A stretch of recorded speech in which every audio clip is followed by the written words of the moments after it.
سیدنا ابو ذر رضی اللہ عنہ روایت کرتے ہیں کہ رسول اللہ صلی اللہ علیہ وسلم نے اپنے رب سے یہ نقل کیا سمرات روایت کی کہ میں نے اپنے نفس پر ظلم کو حرام کیا ہے اور اپنے بندوں کے درمیان بھی اسے حرام قرار دیا ہے، تو تم آپس میں ظلم نہ کرو، نہ خالق پہ ظلم کرو اور نہ ہی مخلوق پہ ظلم کرو۔ اس حدیث کے راوی حضرت ابو ذر غفاری رضی اللہ عنہ ہے۔ آپ میں سے کون حضرت ابو ذر کا نام جانتا ہے؟ کیا نام تھا؟ ابو ذر تو ان کی کنیت تھی، ذر ان کے بیٹے کا نام تھا۔ غفاری قبیلے کی طرف نسبت ہے، غفار اس کا نام تھا جس کے لیے نبی صلی اللہ علیہ وسلم نے دعا کی کہ اے اللہ غفار کو بخش دے، کیونکہ غفر کا روٹ جو ہے وہ بھی بخشش ہے، اور بنو اسلم کو سلامت رکھ۔ ایک اور قبیلے کے لیے سلامتی کی دعا کی اور غفار کے لیے بخشش کی۔ نام کیا تھا ان کا؟ ان کا نام جندب بن جنادہ تھا۔ جندب، یہ نام بھی الگ سے آپ نے کہیں ضرور سنا پڑا ہوگا۔ والدہ کا نام رملہ بنت ربیعہ تھا۔ رملہ مکہ میں رہتے تھے یا مدینہ میں؟ یہ نہ مکہ میں رہتے تھے نہ مدینہ میں رہتے تھے۔ صحابہ کے بارے میں پڑھا کیجئے اور اپنے بچوں کو بھی بتایا کیجئے، کیونکہ یہ ہماری تاریخ ہے۔ یہ وہ لوگ ہیں جن کے لیے ہم ہر روز کھڑے ہو کے دعا مانگتے ہیں، صراط الذین انعمت علیہم، ہمیں انہی کے راستے پہ چلا جن پہ تو نے انعام کیا۔ ان کا راستہ کیا تھا وہ ہمیں خود بھی نہیں پتا، تو ہمیں ان کا راستہ معلوم کرنا ہے کہ وہ کون تھے، کیا کرتے تھے، کیا نہیں کرتے تھے، ان کی زندگیاں کیسے تھیں۔ بہرحال ابو ذر غفاری رضی اللہ عنہ بدر کے قریب ایک جگہ تھی، ودان نامی ایک بستی تھی جو راستے پر پڑتی تھی، تجارتی شاہراہ پر تھی۔ یعنی مکہ کے لوگ جب شام کی طرف سفر کر کے جاتے، تجارت کرتے، تو راستے میں یہ بستی آتی۔ ان کا قبیلہ جو تھا وہ ڈاکہ زنی کے لیے مشہور تھا، ڈاکو لوگ تھے، اور ان کا کام کیا تھا کہ جب بھی کوئی مسافر وہاں سے گزرے، بستی میں قیام کریں، تجارت کر کے یا آ رہے ہوتے تھے یا جا رہے ہوتے تھے، تو ان کے وہاں خرچ کریں، یعنی ان سے بھی کچھ لین دین کریں، یہی ان کا ذریعہ آمدنی تھا۔ اور اگر کچھ نہ دے لیں تو پھر یہ ان کو لوٹ کے اپنا کام چلائیں۔ یہ ان لوگوں سے تعلق رکھتے تھے۔ جب رسول اللہ صلی اللہ علیہ وسلم نے اسلام کی دعوت دی، لوگوں کو اپنے نبوت کا دعویٰ کیا، تو مکہ کی چونکہ ایک مرکزی حیثیت تھی تو یہ بہت جلد ادھر ادھر چرچا ہو گیا۔ مکہ کے لوگ تاجر لوگ تھے، کچھ اور اگتا وغیرہ تو نہیں تھا وہاں، تو ان کا آمدنی کا ذریعہ کیا تھا؟ تجارت۔ ایلافہم رحلۃ الشتاء والصیف، تو گرمیوں میں شام کی طرف اور سردیوں میں یمن کی طرف یہ سفر کرتے تھے اور تجارت کرتے تھے۔ بہرحال اب جب یہ تجارت کر کے باہر کو جاتے، ادھر ادھر نکلتے، تو راستے میں بھی باتیں ہوتی، راستے میں جو قبیلے آتے، جو لوگ ملتے ان کو بھی بتاتے، جو لوگ مکہ میں حج یا عمرے پہ آتے ان کو بھی پتہ چلتا کہ یہاں ایک شخص نے نبوت کا دعویٰ کر دیا ہے۔ ایک ہاٹ ٹاپک تھا، ہر ایک تک پہنچ گیا، اور چونکہ مکہ کی پوزیشن بہت سینٹرل تھی اس لیے میسج بہت جلدی ادھر ادھر سپریڈ ہوا۔ اب اس بستی میں بھی پتہ چلا، حضرت ابو ذر غفاری کو معلوم ہوا کہ ایک شخص نے مکہ میں اس طرح کا دعویٰ کیا ہے، تو ان کو تجسس ہوا، اپنے بھائی کو بھیجا جو کہ شاعر تھے، ان کا نام انیس تھا، ان کو بھیجا کہ جاؤ اور تم پتہ کرو کہ وہ شخص کیا کہتا ہے۔ وہ گئے اور انہوں نے جا کے ان کی کچھ باتیں وغیرہ سنی، اور چونکہ مکہ والے آپ کے بہت خلاف تھے تو کچھ اچھا امپریشن نہیں لے کر گئے۔ واپس گئے تو بتایا کہ مکہ والے یہ کہتے ہیں، ہاں میں نے جو کچھ سنا ہے ان کا وہ یہ ہے کہ نیکی کا حکم دیتے ہیں اور برائی سے روکتے ہیں، وہ خود یہ کرتے ہیں اور لوگ ان کے بارے میں یہ کہتے ہیں۔ تو ان کی تسلی نہیں ہوئی، یہ خود سفر کر کے گئے، لیکن چونکہ ماحول آپ کے خلاف تھا تو کسی سے پوچھنا گوارا نہیں کیا یا پوچھا نہیں، اور مسجد حرام چونکہ ایک مرکزی جگہ تھی وہیں پر کئی دن رہے۔ آخر حضرت علی نے ان کو دیکھا اور کہا کہ یہ کہاں سے آیا وہ شخص اور کیوں آیا، اور روز یہی ہوتا ہے، تو ان کو اپنے ساتھ لے گئے گھر پہ، کھانا وانا کھلایا، پوچھا کہ تم یہاں کیوں آئے ہو؟ کہا کہ ایک شخص ہے جس نے یہاں نبوت کا دعویٰ کیا ہے، تو وہ کیا کہتا ہے ان کے بارے میں معلوم کرنے کے لیے آیا ہوں۔ ان کا کہ ان تک پہنچنا آسان نہیں، کیونکہ ان لوگوں کو اگر پتہ چل گیا کہ تم ان سے ملنے کے لیے آئے ہو تو تمہاری خیر نہیں۔ ہاں ایسا کرو، چپ کے میرے پیچھے آؤ، اگر کہیں خطرہ ہوا تو ادھر ادھر ہو جانا، ورنہ جہاں میں جاؤں گا میرے پیچھے پیچھے آتے جانا، اور جہاں میں پہنچوں وہیں اللہ کے رسول صلی اللہ علیہ وسلم سے تم ملاقات کر سکو گے۔ بہرحال یہ چھپتے چھپاتے وہاں پر پہنچے اور دیکھتے ہی کہتے ہیں السلام علیکم یا رسول اللہ، یعنی دیکھتے ہی پہچان گئے کہ یہ اللہ کے رسول ہی ہیں اور یہ شخص جھوٹا شخص نہیں ہو سکتا، اور فوراً ہی اسلام قبول کیا. اور یہ 5ویں 6 مسلمان تھے، یعنی بہت ابتدائی دور میں. ابتدا میں حضرت ابوبکر، حضرت عبد الرحمن بن ابی عوف تک مسلمان ہوئے، اور اس کے بعد ایک طرح سے لوگ چھپے چھپے دل میں مسلمان تو تھے لیکن اظہار نہیں کرتے تھے. بہرحال انہوں نے اسلام قبول کیا اور واپس جانے لگے. چند دن آپ کے پاس رہے، چند بنیادی باتیں آپ نے سیکھی. تو آپ صلی اللہ علیہ وسلم نے ان کو ایک نصیحت کی کہ جاؤ، جو کچھ سیکھا ہے اپنے قبیلے کو سکھاؤ، اور ہاں مکہ والوں کو پتہ نہ چلے، ورنہ تمہاری شامت آ جائے گی. اور ایک بات یہ ہے کہ تم اس وقت تک اپنے قبیلے کے پاس ہی رہو جب تک کہ تمہیں یہ خبر نہ ملے کہ اللہ نے مجھے غلبہ عطا کیا ہے. تم وہیں رہنا، کیونکہ بہادر تو تھے، جس قبیلے سے تعلق رکھتے تھے تو وہ نڈر قسم کا قبیلہ تھا. کہا کہ کیوں نہ میں اپنے اسلام کا اظہار کر کے جاؤں. اعلان کیا اور ہوا وہی جو ہونا تھا. لوگوں نے اتنا مارا کہ ان کی جان کے لالے پڑ گئے. تو آخر کسی نے کہا تمہیں معلوم ہے کس قبیلے کا شخص ہے جہاں سے تم گزرتے ہو؟ تمہارا کوئی قافلہ سلامت نہیں گزرے گا اگر تم نے اس کو کچھ کیا. کہا جاتا ہے کہ حضرت عباس بیچ میں آئے تھے اور انہوں نے ان کو چھڑایا. بہرحال یہ اپنے قبیلے میں واپس گئے. واپس جا کر انہوں نے اسلام کی تبلیغ شروع کی. ان کی والدہ بھی مسلمان ہو گئی، بھائی بھی مسلمان ہو گئے، اور ان کی کوششوں سے چند لوگوں کے سوا سارا قبیلہ مسلمان ہوا، اور نماز با جماعت کا بھی وہاں اہتمام شروع ہوا. اور غزوہ خندق تک یہ اپنے قبیلے میں ہی رہے. اس کے بعد نبی صلی اللہ علیہ وسلم کو جب اللہ تعالیٰ نے قوت دی تو یہ مدینہ چلے گئے، اور اس وقت ان کے باقی سارے قبیلے نے اسلام قبول کر لیا. مدینہ جانے کے بعد انہوں نے دن رات اپنے سیکھنے میں صرف کیے، بہت کچھ سیکھا. اسی لیے آپ دیکھیں گے کہ یہ ان صحابہ میں سے ہیں جن کی احادیث کافی تعداد میں روایت ہوئی ہے. ان کی ایک خاص خصوصیت یہ تھی کہ انہیں دنیا کی دولت اور دنیا کے مال سے کوئی دلچسپی نہ تھی. اور آپ صلی اللہ علیہ وسلم کے زمانے میں تو بہرحال سیکھنے سکھانے میں مشغول رہے، لیکن جب آپ کی وفات ہوئی تو مدینہ میں ان کا دل نہیں لگتا تھا.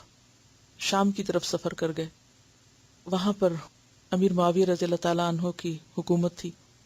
ان کے ساتھ ان کے کچھ اختلافات ہوئے، اور یہ دیکھتے تھے کہ لوگوں کے اندر دین سے زیادہ دنیا کی دلچسپی بڑھتی چلی جا رہی ہے، تو ان کی بنتی نہیں تھی کسی سے.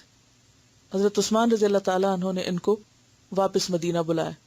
جب مدینہ آئے تو دیکھا کہ وہاں بھی وہ دن نہیں ہے، وہ منظر نہیں ہے جو اللہ کے رسول صلی اللہ علیہ وسلم کے زمانے میں تھا. لوگوں پر کھلم کھلا تنقید کرتے تھے کہ تم لوگ دنیا کی محبت میں مبتلا ہو گئے ہو. جب حضرت عثمان نے دیکھا کہ لوگ ان کی وجہ سے پریشان ہوتے ہیں اور یہ لوگوں کی وجہ سے پریشان ہوتے ہیں، تو ان کو مشورہ دیا کہ آپ ربضہ نام کی ایک بستی میں چلے جائیں. یہ اور ان کی ایک بیٹی جن کا نام لیلہ تھا، بیوی اور بیٹی کے ساتھ یہ مدینہ سے باہر ایک گاؤں میں زندگی بسر کرنے لگے کہ میں دنیا کے فتنوں میں نہیں رہ سکتا. اللہ تعالیٰ نے ہر ایک کی طبیعت بنائی ہے اور ہر ایک کا مزاج الگ ہے. بہرحال وہیں رہتے، اپنی عبادت کرتے اور اللہ اللہ کرتے.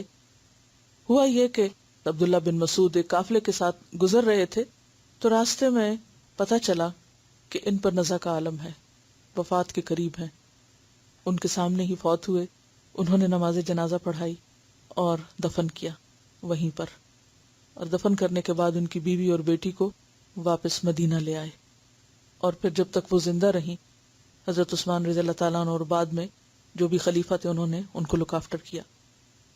ایک دفعہ کہا جاتا ہے کہ ان کے گھر پہ کوئی گیا تو دیکھا کہ کوئی سامان نہیں ہے.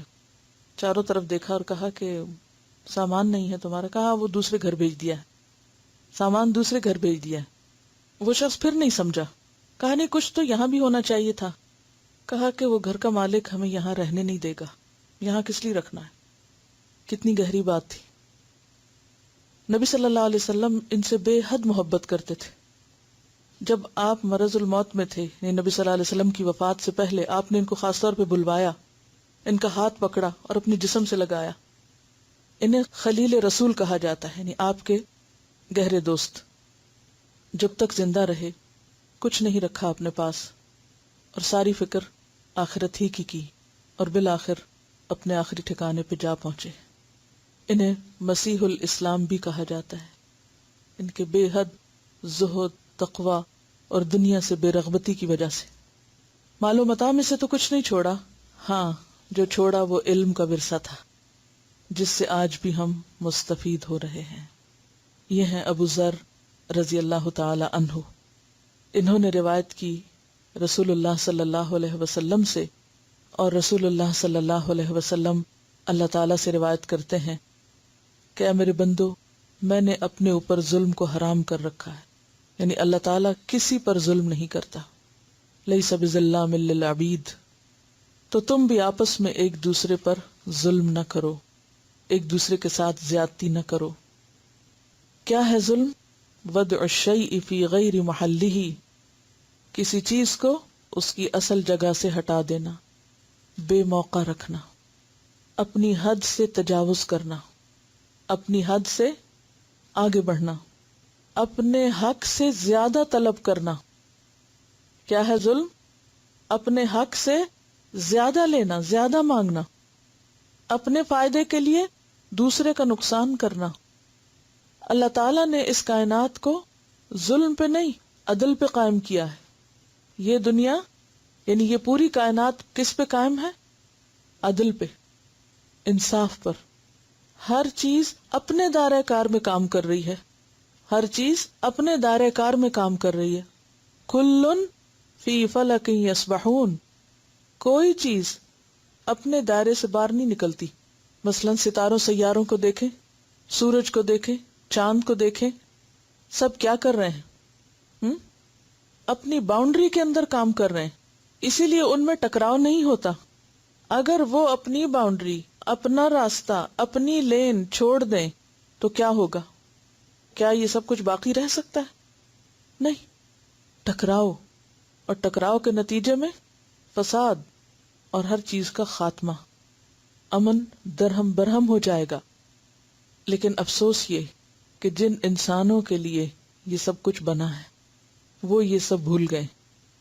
آج اگر ہم اپنے آپ کو دیکھیں تو ہم میں سے کتنے لوگ اپنے دائرے میں رہ کے اپنی ذمہ داری پوری کرنے والے ہیں اور اپنے دائرے سے نکل کر دوسروں کے دائرے میں قدم نہیں رکھتے۔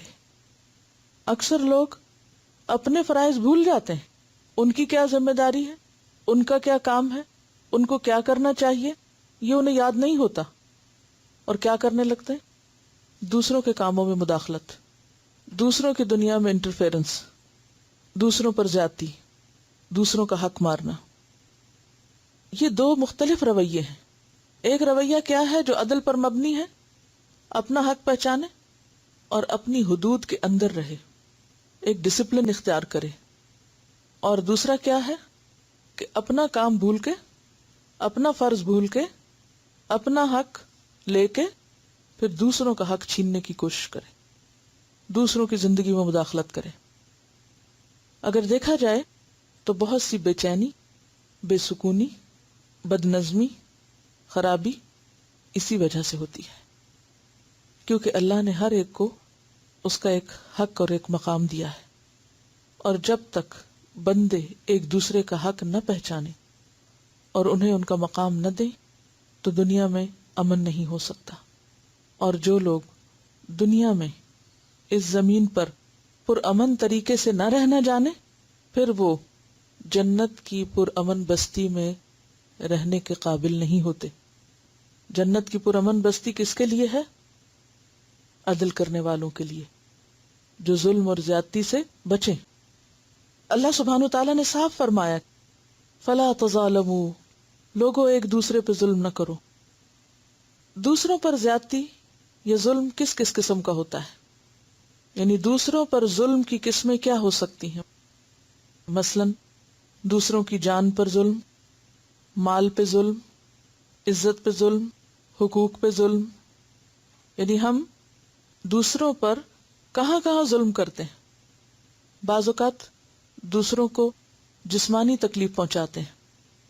مثلا کیا کیا جسمانی تکلیفیں جو ہم دوسروں کو دیتے ہیں؟ جیسے کسی کا خون بہانا، یہ سب سے بڑی قسم ہے، کسی کی جان لینا۔ پھر اسی طرح کسی کو مارنا، ہٹ کرنا۔ پھر اسی طرح جسمانی تکلیف، کس کس قسم کی ہم جسمانی تکلیف دوسروں کو دیتے ہیں؟ کسی سے بہت زیادہ کام لینا، اس کی وسعت اور طاقت سے بڑھ کر اس پہ بوجھ ڈالنا۔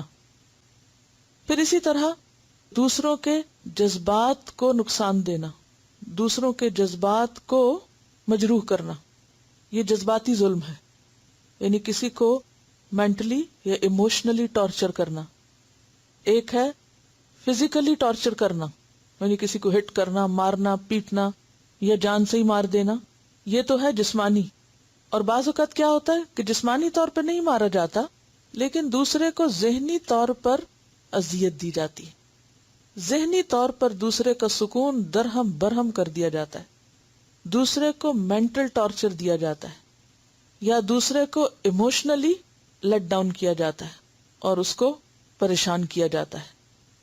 تو مینٹل ٹارچر میں کیا کیا چیزیں آتی ہیں؟ مثلا کسی کو طنز کرنا، کسی کا مذاق اڑانا، تانے دینا، تہمت لگانا، الزام تراشی کرنا، وربل ابیوز، گالی گلوچ کرنا، برے ناموں سے کسی کو پکارنا، مذاق اڑانا، کسی کے سامنے یا پیٹھ پیچھے دونوں طرح اس کو رسوا کرنا، کسی کی پیٹھ پیچھے اس کی برائی کر کے اس کو نقصان پہنچانا، اس کی عزت اور شہرت کو داغدار کرنا، غیبت چغلی کے ذریعے کسی کی کمزوری یا ویکنس کو بار بار بیان کرنا.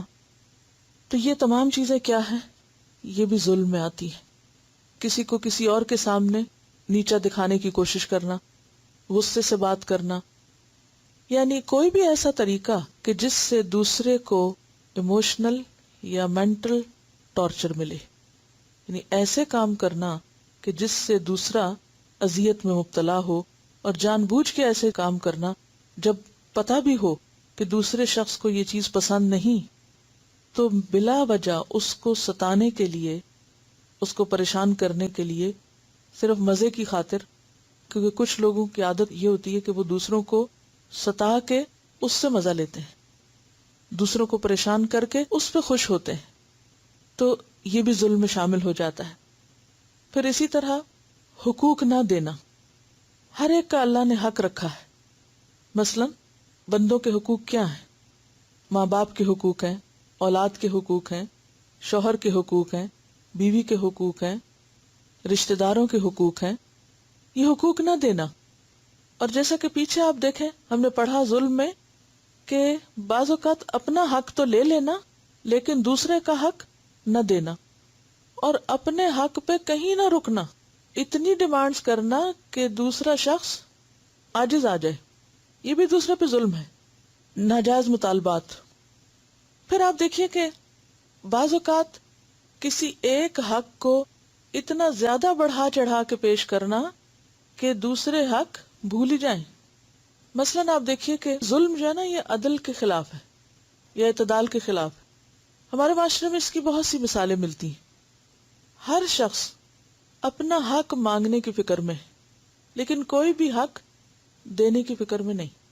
ہر شخص ڈیمانڈ کر رہا ہے، کوئی بھی دینے کی طرف توجہ نہیں کر رہا.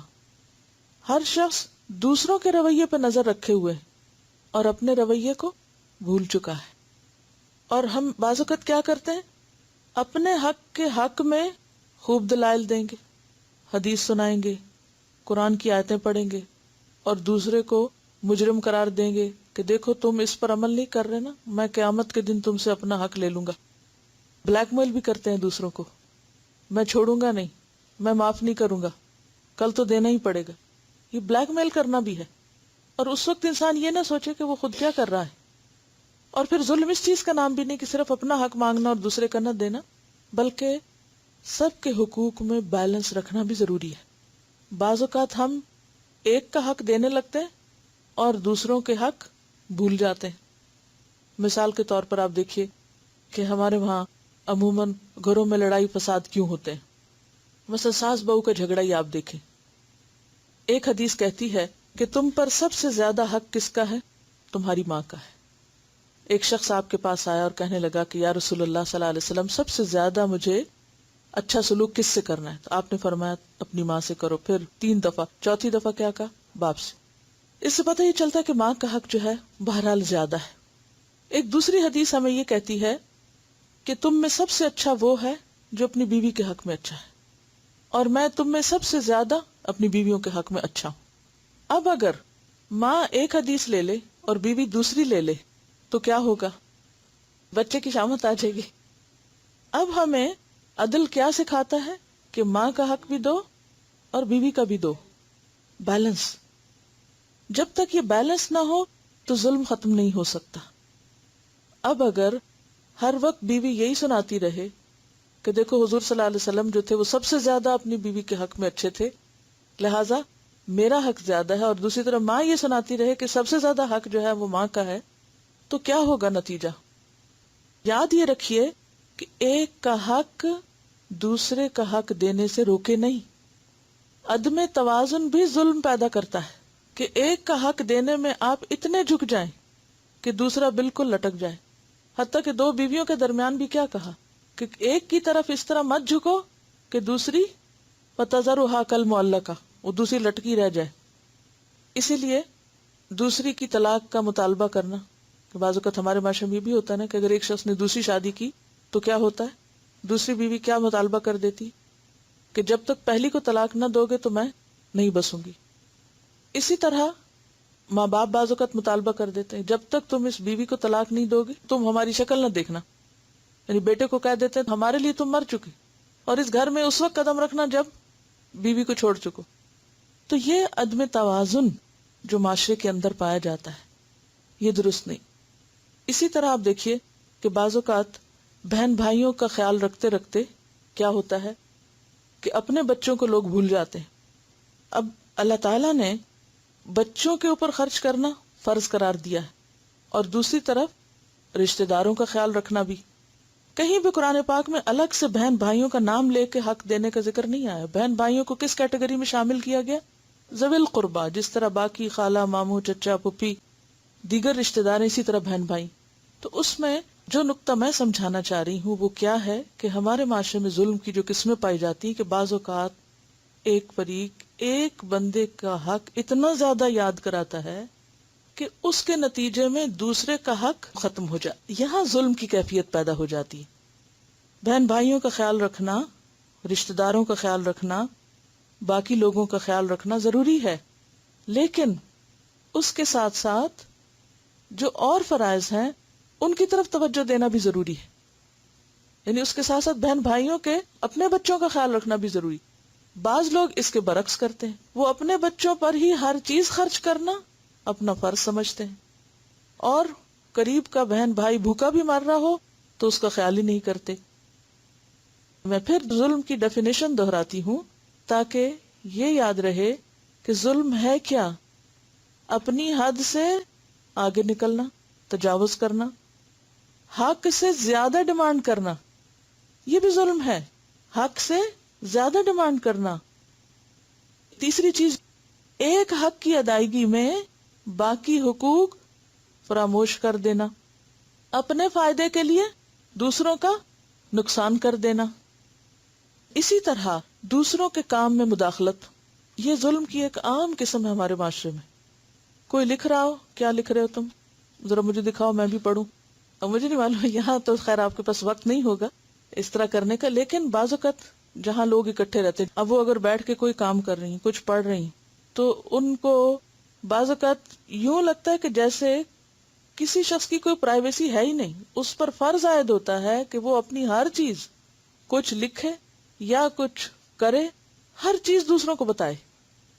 کوئی فون آیا تو لازمی بتائے کس کا فون آیا تھا، کچھ لکھا ہے تو لازمی بتائے، گھر سے واپس آئے تو لازمی بتائیں کہ گھر میں کیا ہوا تھا۔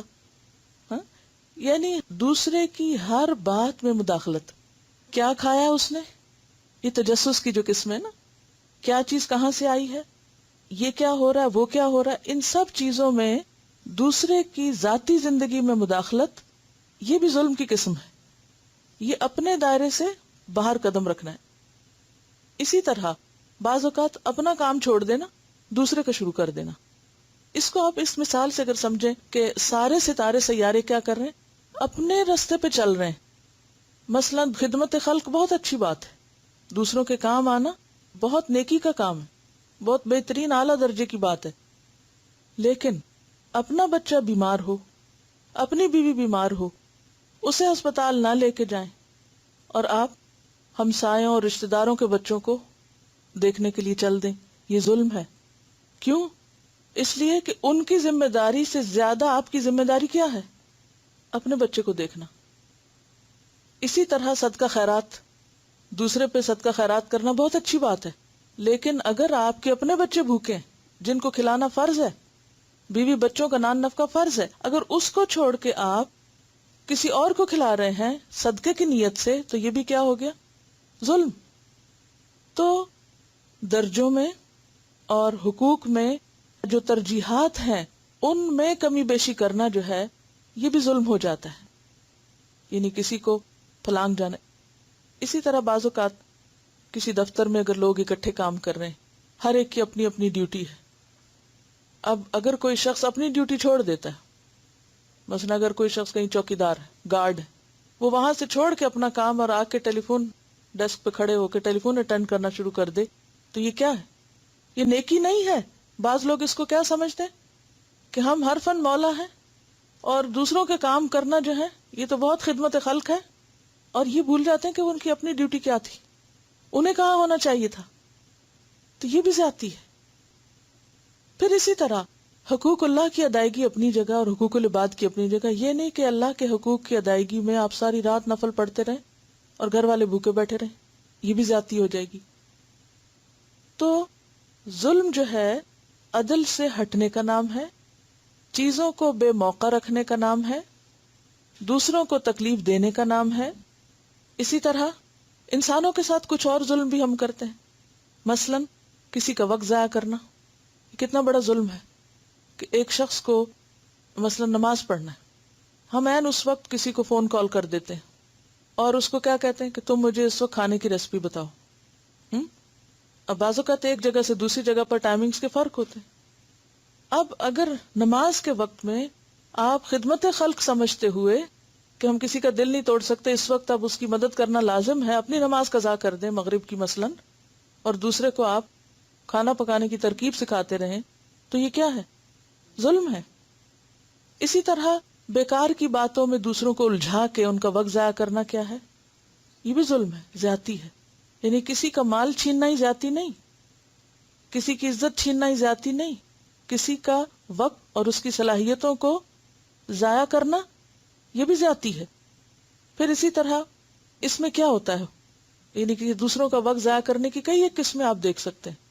مثلا آپ کیا سمجھتے ہیں کہ آپ کا وقت کب ضائع ہوتا ہے؟ مثلا یعنی بے موقع بے وقت کسی کے گھر چلے جانا، اور وہ اگر نماز کے لیے جا رہا ہے تو اس کو تانا دینا کہ ہم آئے اور ہماری پرواہ نہیں. اور اس طرح پھر ہم لوگوں کے ڈر سے کیا کرتے ہیں، کبھی اللہ کا حق مارتے ہیں، کبھی بندوں کا مارتے ہیں، کبھی اس کا، اور وہ ایک پورا سرکل چلا ہوا ہے کہ ہر ایک دوسرے پر پھر کسی نہ کسی درجے میں آ کر ذاتی کا مرتکب ہو جاتا ہے. پہلے شاید اتنا احساس نہیں تھا ہمیں، کیونکہ احساس نہیں تھا نا کہ زندگی کتنی قیمتی چیز ہے. اب وقت کے ساتھ ساتھ ہمیں سب کو احساس ہوتا چلا جا رہا ہے کہ وقت جو ہے وہ پتہ نہیں تھوڑی زندگی ہے، زیادہ کام ہے، اور پھر جو فرائض کا احساس ہونا شروع ہوتا ہے کہ یہ بھی فرض ہے، یہ بھی ذمہ داری ہے، یہ بھی کرنا ہے، تو اس میں اگر تھوڑا سا بھی وقت کوئی بیکار میں ضائع ہوتا ہے تو پھر وہ زیادہ تکلیف ہو جاتی ہے. بعض اوقات ضروری بات کے ساتھ اتنی غیر ضروری چیزیں اور شروع ہو جاتی ہیں کہ جس سے بہت سا وقت ضائع ہو جاتا ہے. پھر اسی طرح ہم دوسروں کو اوپر اور کیا ظلم کرتے ہیں، ان کو اپنی ذات سے کیسے تکلیف دیتے ہیں، جیسے نہاتے نہیں یا گندے کپڑے پہن کے دوسروں کے پاس بیٹھ جاتے ہیں، اپنی اسمیل سے پیاز لہسن کھا کے بیٹھ جاتے ہیں. اس سے کیا ہے کہ اپنی سانس سے دوسروں کو اذیت دینا، ان کے لیے بیٹھنا جینا دو بھر کر دینا. پھر اسی طرح اپنی چیزوں پر ظلم، ریسورسز کا غلط استعمال کرنا. چونکہ موضوع طویل ہے اس لیے انشاءاللہ ہم آج کی بات یہی مکمل کرتے ہیں اس ایک حدیث پر، اور اگلے ہفتے پھر انشاءاللہ اسی موضوع کے ساتھ ہم کنٹینیو کریں گے. اس دوران آپ اپنا جائزہ لیجئے کہ اپنی زندگی میں توازن لانے کی آپ نے کہاں کہاں کوشش کی اور کہاں کہاں زیادتی ہوئی. اس کو سامنے رکھ کے آپ دیکھیے کہ ہم دوسروں پر کس طرح ظلم کرتے ہیں، والدین کے ساتھ، بچوں کے ساتھ، کیونکہ بچوں کے ساتھ زیادتی کی ایک اور طویل داستان ہے کہ ہم کہاں کہاں ان کے ساتھ ظلم کرتے ہیں، شوہر کے ساتھ، پھر اسی طرح اپنے ساتھیوں کے ساتھ، کھانے پینے کی چیزوں کے ساتھ، پھر ماحول کے ساتھ، خود اپنے ساتھ. تو انشاءاللہ تعالی کم از کم اس میں ایک ایک چیز اوریجنل اپنی سوچ سے لکھیے، اپنی سوچ سے، نقالی نہیں، کسی سے پوچھنا نہیں، کیونکہ آپ جب اپنی سوچ استعمال کریں گے تو اس سے کیا ہوگا، احساس زیادہ ہوگا.